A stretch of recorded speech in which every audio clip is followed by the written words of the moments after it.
തള്ളേ മര്യാദയ്ക്ക് നിങ്ങളൊരു സാധനം തന്നില്ലെങ്കിൽ ഇനിയും കിട്ടുവേ. ഞാൻ എടുത്തില്ല മോനെ. കള്ളം പറഞ്ഞോണ്ടല്ലേ നിങ്ങൾ എടുത്തോണ്ട് വന്ന് ഞാൻ കണ്ടതാ. ഞാൻ എടുത്തില്ല മോനെ.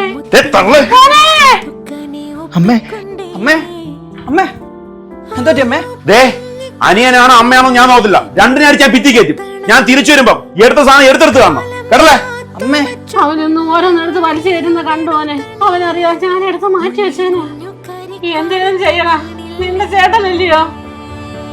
ചേട്ടാ പറയുന്നുണ്ടെന്ന് തോന്നില്ലേ, എന്റെ ചേട്ടനെ നിങ്ങൾ വിളിച്ചോണ്ട് പോരുത്. നിങ്ങളോടെ ചേർന്നതിന് ശേഷമാണ് ചേട്ടൻ ഇങ്ങനെ ഓരോ പ്രശ്നങ്ങൾ ചെന്ന് ചാടാൻ തുടങ്ങി. ഓ ശരി, ഞങ്ങളെന്തായാലും നിന്റെ ചേട്ടനെ എന്നെ വിളിക്കാൻ പോകുന്നു.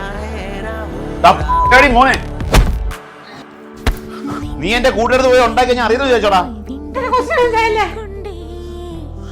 പറഞ്ഞിട്ട് കാര്യമില്ലമ്മേ, ആദ്യമേ ശ്രദ്ധിക്കണമായിരുന്നു. ഇപ്പൊ ചേട്ടനല്ല, ഡ്രഗ്സ് ആ ചേട്ടനെ കൺട്രോൾ ചെയ്യുന്നത്. നമ്മുടെ നേർക്കാണെങ്കിൽ കുഴപ്പമില്ല, നാട്ടുകാർ കൂടെ ശല്യം നമ്മൾ എന്തോ ചെയ്യും മോനെ.